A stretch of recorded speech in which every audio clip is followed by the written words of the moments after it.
Hello दोस्तों, आपका स्वागत है स्टडी विद आईएएस में। दोस्तों, कल मैंने आपको उपराष्ट्रपति के बारे में बताया हुआ था और आपका पूर्ण जो चैप्टर था उपराष्ट्रपति का वो समाप्त हो गया था। आज दोस्तों बात करेंगे ठीक उसी कार्यपालिका में संघीय मंत्री परिषद, यानी मंत्री परिषद क्या होती है, किसे कहते हैं, इनका कार्यकाल क्या होता है, इनकी नियुक्ति कौन करता है और दोस्तों मंत्री परिषद और मंत्रिमंडल में हमारा अंतर क्या होता है। इन्हीं बिंदुओं को लेकर क्या दोस्तों चर्चा करेंगे। ठीक है ना दोस्तों, तो इन्हीं बिंदुओं को लेकर चर्चा करेंगे।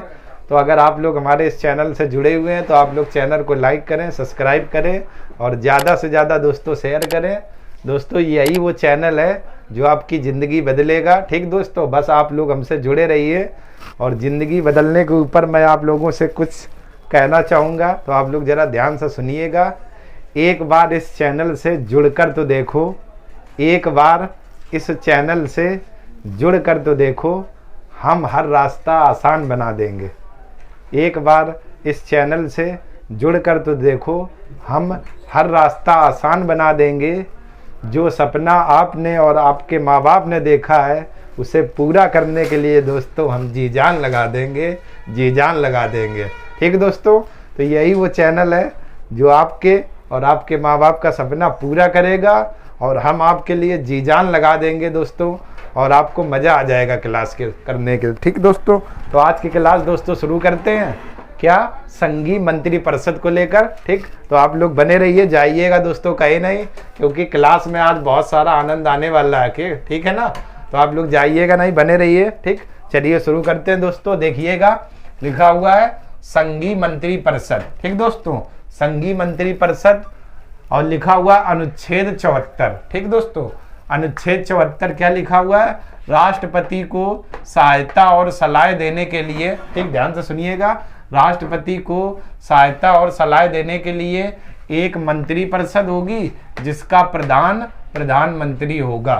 ठीक है दोस्तों, यही है, आप देखिएगा अनुच्छेद 74 क्या लिखा हुआ है, राष्ट्रपति को सहायता और जो सलाह दी जाती है, ठीक उसे मंत्री परिषद बोला जाता है। यानी राष्ट्रपति को सहायता और दोस्तों सलाह देने के लिए एक मंत्री परिषद होगी और उसका जो मुख्य होगा यानी प्रमुख होगा, यानी जो प्रधान होगा वो प्रधानमंत्री होता है मंत्री परिषद में।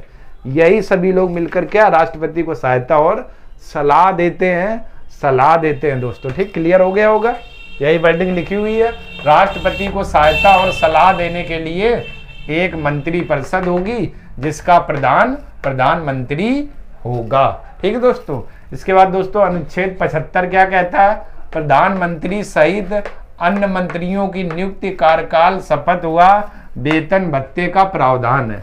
तो दोस्तों जो आपका अनुच्छेद 75 है इसमें बताया ये गया है प्रधानमंत्री तो है ही, साथ साथ उनके साथ जो भी अन्य मंत्री हैं उनके कार्यकाल, वेतन भत्ते हुआ, ठीक है ना, इनका सबका क्या दोस्तों प्रावधान किया गया। वेतन भत्ते, नियुक्ति, शपथ व कार्यकाल का क्या इसमें प्रावधान किया गया है। ठीक, किसमें, अनुच्छेद 74 में। ठीक दोस्तों, इसके बाद दोस्तों अनुच्छेद 75(3) में क्या है, आप लोग वर्षों से पढ़े चले आ रहे हो, मंत्री परिषद सामूहिक रूप से लोकसभा के प्रति उत्तरदायी होती है। ठीक है ना, यहाँ पर दोस्तों होता की जगह होती है लिख दो। ठीक है ना, यही आपका दोस्तों अभी 2021 का जो पीसीएस का पेपर हुआ था उसी में यही वर्डिंग आई थी कथन कारण पर।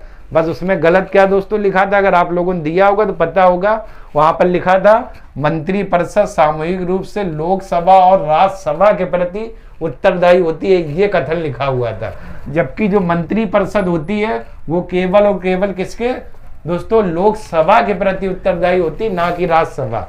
जो भी दायित्व होगा मंत्री परिषद का वो किसका, लोकसभा पर होगा। ये लोकसभा के लिए कार्य करती, उसी के लिए उत्तरदायी होती है। ठीक, यही वर्डिंग इसमें दी 75(3) में, यानी मंत्री परिषद सामूहिक रूप से लोकसभा के प्रति क्या उत्तरदायी होती है, राज्यसभा के प्रति उत्तरदायी नहीं होती है। दोस्तों क्लियर हो गया होगा ना, समझ गए होंगे। इसके बाद देखते हैं दोस्तों मंत्री परिषद का संगठन। तो देखिए दोस्तों मंत्री परिषद में कौन कौन से लोग शामिल होते हैं। पहले तो आपका एक प्रधानमंत्री हो गया, ठीक दोस्तों। इसके बाद कैबिनेट स्तर के मंत्री हो गए, ठीक दोस्तों। इसके बाद राज्य मंत्री हो गए, फिर इसके बाद उप मंत्री हो गए। तो मंत्री परिषद के संगठन में हमारे ये मंत्री क्या दोस्तों शामिल होते हैं, जैसे प्रधानमंत्री, कैबिनेट स्तर मंत्री, राज्य मंत्री व उप मंत्री, ये आपके मंत्री परिषद में क्या दोस्तों शामिल होते हैं। ठीक दोस्तों, ये है आपका प्रधानमंत्री, कैबिनेट स्तर मंत्री, राज्य मंत्री व उप मंत्री क्या दोस्तों शामिल होते हैं किसमें, मंत्री परिषद के संगठन में। ठीक दोस्तों, इसके बाद देखते हैं मंत्रियों की नियुक्ति। ठीक कैसे ये क्या होती है, तो मंत्रियों की नियुक्ति राष्ट्रपति प्रधानमंत्री की सलाह से करता है, लेकिन अंतिम निर्णय पीएम का होता है। ठीक दोस्तों, क्या वर्डिंग लिखी हुई है मंत्रियों की नियुक्ति में, कि मंत्रियों की नियुक्ति राष्ट्रपति प्रधानमंत्री की सलाह से करता है, लेकिन जो अंतिम निर्णय होगा दोस्तों वो प्रधानमंत्री का होगा। क्यों? क्योंकि जो मंत्री परिषद का प्रमुख दोस्तों जो होता है प्रधान, वो कौन होता है, प्रधानमंत्री। तो जो अन्य मंत्री है उनकी नियुक्ति राष्ट्रपति की सलाह से की जाएगी, लेकिन जो अंतिम यानी जो निर्णायक निर्णय होगा, ठीक दोस्तों, वो किसका होगा, प्रधानमंत्री का दोस्तों। ठीक, क्लियर हो गया होगा, प्रधानमंत्री का। इसके बाद और दोस्तों एक बात मेरी ध्यान से सुनिएगा, वर्डिंग कथन यही बनता है, कोई भी व्यक्ति प्रधानमंत्री या मंत्री बन सकता है, चाहे वे किसी का सदन का सदस्य हो या ना हो। ध्यान से सुनिएगा, कोई भी व्यक्ति मंत्री या प्रधानमंत्री बन सकता है। ठीक, अगर वो उस टाइम किसी भी दोनों सदनों का सदस्य नहीं है, लेकिन एक शर्त होगी, क्या, मंत्री या प्रधानमंत्री तो बन जाएगा, लेकिन 6 माह के अंदर उसे दोनों सदनों में से किसी एक की सदस्यता क्या ग्रहण करनी पड़ेगी, अन्यथा वो पद क्या हो जाएगा दोस्तों, समाप्त हो जाएगा।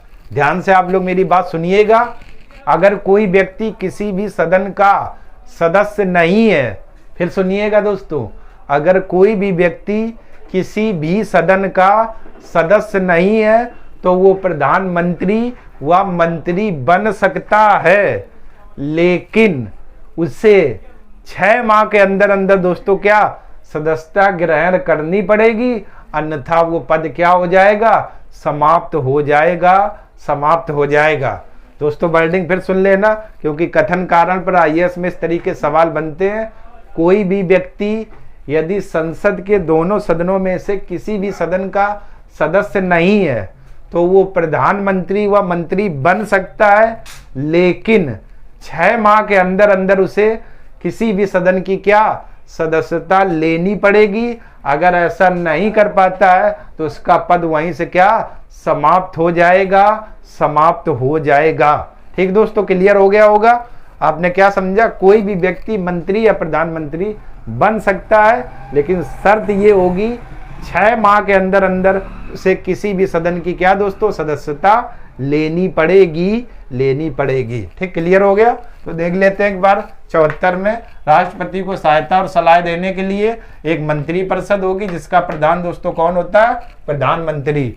इसके बाद 75 में कहा गया प्रधानमंत्री सहित अन्य मंत्रियों की नियुक्ति, कार्यकाल, शपथ व वेतन भत्ते का क्या प्रावधान है। 75(3) में कहा गया मंत्री परिषद जो होती है दोस्तों वो सामूहिक रूप से लोकसभा के प्रति क्या उत्तरदायी होती है। इसके बाद मंत्री परिषद का संगठन की बात करें तो इसमें प्रधानमंत्री, कैबिनेट स्तर के मंत्री, राज्य मंत्री व उप मंत्री शामिल होते हैं। मंत्रियों की नियुक्ति की बात की जाए तो मंत्रियों की नियुक्ति राष्ट्रपति प्रधानमंत्री की सलाह से करता है, लेकिन जो निर्णय अंतिम होता है वो दोस्तों किसका होता है, प्रधानमंत्री का। ठीक दोस्तों, क्लियर हो गया होगा। तो एक बार जरा आप लोग पहले स्क्रीनशॉट ले लीजिए, इसके बाद आगे बात करते हैं।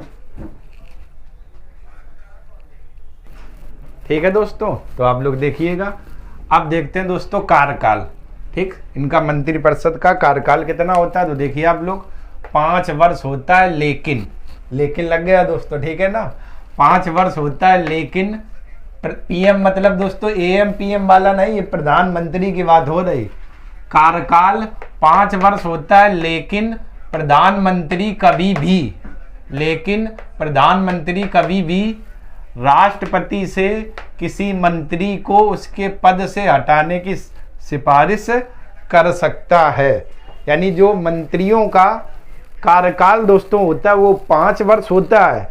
अगर प्रधानमंत्री को लगता है कि कोई भी मंत्री सही तरीके से काम नहीं कर रहा है, ठीक है ना, तो वो क्या करेगा, उनको मंत्री को हटाने की सिफारिश किससे करेगा, राष्ट्रपति से करेगा, और फिर राष्ट्रपति क्या उस मंत्री को पद मुक्त कर देंगे। यानी जो कार्यकाल होता है दोस्तों 5 वर्ष का होता है, लेकिन प्रधानमंत्री कभी भी राष्ट्रपति से किसी भी मंत्री को उसके पद से हटाने की सिफारिश कर सकता है। ये इसमें वर्डिंग कही गई है। ठीक दोस्तों, अब दोस्तों देखते हैं जो आपके उसमें मेंस में एक सवाल कभी कभार पूछ लिया जाता है, लिखने के लिए टिप्पणी दे दी जाती है, तो जरा देखते हैं वो टिप्पणी क्या है।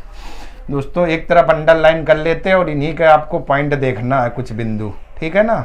तो देखते हैं दोस्तों, एक तरफ मंत्री परिषद, एक तरफ मंत्री परिषद, ठीक दोस्तों, मंत्री परिषद, और एक तरफ दोस्तों मंत्रिमंडल, मंत्रिमंडल, मंत्री परिषद और मंत्रिमंडल, ठीक है ना दोस्तों, मंत्री परिषद और मंत्रिमंडल। ठीक है दोस्तों, अब आप लोग देखते हैं दोनों में अंतर क्या होता है। ठीक, तो मंत्री परिषद की पहले बात कर लेते हैं। ठीक, तो देखिएगा इसमें ठीक, इसमें पीएम यानी प्रधानमंत्री, कॉमा कैबिनेट स्तर के मंत्री, कैबिनेट स्तर के मंत्री, ठीक दोस्तों, कैबिनेट स्तर के मंत्री, कॉमा राज्य मंत्री, राज्य मंत्री व उप मंत्री शामिल होते हैं, व उप मंत्री शामिल होते हैं, शामिल होते हैं, वह उप मंत्री दोस्तों क्या शामिल होते हैं। इसमें कैबिनेट, प्रधानमंत्री, कैबिनेट स्तर के मंत्री, राज्य मंत्री व उप मंत्री शामिल होते हैं। मंत्रिमंडल में दोस्तों बात करें तो केवल कैबिनेट स्तर के मंत्री शामिल होते हैं, केवल कैबिनेट स्तर के मंत्री शामिल होते हैं, मंत्री शामिल होते हैं, कैबिनेट स्तर मंत्री शामिल होते हैं। ठीक है दोस्तों, तो कैबिनेट, केवल कैबिनेट स्तर के मंत्री शामिल होते हैं। कैबिनेट स्तर मतलब वही गृह मंत्री, वित्त मंत्री, ठीक, रक्षा मंत्री, कैबिनेट में बड़ा पद होता है। ठीक दोस्तों, इन्हीं को क्या बोला जाता है, कैबिनेट मंत्री। ठीक, ये किस में शामिल होते हैं दोस्तों, मंत्रिमंडल में। ठीक, ध्यान से आप लोग देखिएगा, इसमें प्रधानमंत्री, कैबिनेट स्तर के मंत्री, राज्य मंत्री व उप मंत्री शामिल होते हैं। और इसके बाद मंत्रिमंडल में बात करें तो केवल कैबिनेट स्तर के क्या मंत्री शामिल होते हैं। ठीक है ना दोस्तों, अगला देखते हैं। यह एक बड़ा निकाय है, यह एक बड़ा निकाय है, बड़ा निकाय है, निकाय है, यह एक बड़ा निकाय है, अर्थात इसमें यह एक बड़ा निकाय है, अर्थात इसमें 70 से 80 मंत्री शामिल होते हैं, मंत्री शामिल होते हैं। ठीक है ना दोस्तों, अर्थात यह एक बड़ा निकाय है और इसमें 70 से 80 मंत्री शामिल होते हैं। इसके बाद अगले बात करते हैं, यह एक छोटा निकाय है, यह एक छोटा निकाय है, यह एक छोटा निकाय है, अर्थात इसमें 15 से 20 मंत्री शामिल होते हैं, 15 से 20 मंत्री शामिल होते हैं, 15 से 20 मंत्री शामिल होते हैं,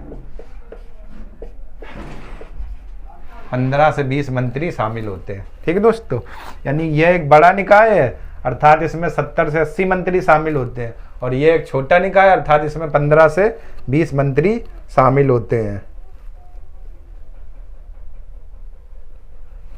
इसके बाद और देखते हैं दोस्तों अगला पॉइंट। ठीक है दोस्तों, तो अंतर देख लेते हैं मंत्रिपरिषद और मंत्रिमंडल। तो मंत्रिपरिषद में दोस्तों इसमें प्रधानमंत्री, कैबिनेट स्तर के मंत्री, राज्य मंत्री व उपमंत्री शामिल होते हैं। और मंत्रिमंडल में केवल कैबिनेट स्तर के मंत्री शामिल होते हैं, मतलब गृह मंत्री, वित्त, ये ठीक है दोस्तों। यह एक बड़ा निकाय है अर्थात इसमें 70 से 80 मंत्री शामिल होते हैं। बड़ा निकाय दोस्तों कहने का मतलब यही हुआ, अर्थात इसमें 70 से 80 मंत्री क्या शामिल होते हैं। मंत्रिमंडल में बात करें, यह एक छोटा निकाय है अर्थात इसमें 15 से 20 मंत्री शामिल होते हैं। मंत्रिमंडल, यही तो दोस्तों बात हो रही है, अर्थात यह एक छोटा निकाय है अर्थात इसमें 15 से 20 मंत्री शामिल होते हैं। और अभी दोस्तों ने पढ़ा थे आप लोगों ने कि मंत्रिपरिषद सामूहिक रूप से लोकसभा के प्रति क्या उत्तरदायी होती है, कौन? मंत्रिपरिषद। लेकिन मंत्रिमंडल उत्तरदायी नहीं होती है, इसके द्वारा मंत्रिपरिषद के उत्तरदायित्व को लागू कराया जाता है। वर्डिंग दोस्तों देखिएगा, इसमें जो मंत्रिपरिषद होती है लोकसभा के प्रति सामूहिक रूप से उत्तरदायी होती है, और इसमें उत्तरदायी नहीं होती है। जब जरूरत पड़ेगी तब क्या उनके उत्तरदायित्व को क्या लागू कराया जा सकता है, लागू कराया जा सकता है। ठीक दोस्तों, तो ये आप लोग समझ गए ना। तो एक बार जरा आप लोग इतने का पूरे का स्क्रीनशॉट ले लीजिए। चलिए दोस्तों, स्क्रीनशॉट ले लिया होगा। तो ये आपका एक छोटा सा चैप्टर रहा मंत्रिपरिषद। कल दोस्तों जब बात करेंगे तो आपका मोस्ट इंपॉर्टेंट चैप्टर प्रधानमंत्री के बारे में बात करेंगे दोस्तों, ठीक है ना। तो अगर आपको ये वीडियो पसंद आया है छोटा सा हमारा, तो आप लोग लाइक करें, सब्सक्राइब करें और ज़्यादा से ज़्यादा शेयर करें। तब तक के लिए आप लोगों का धन्यवाद।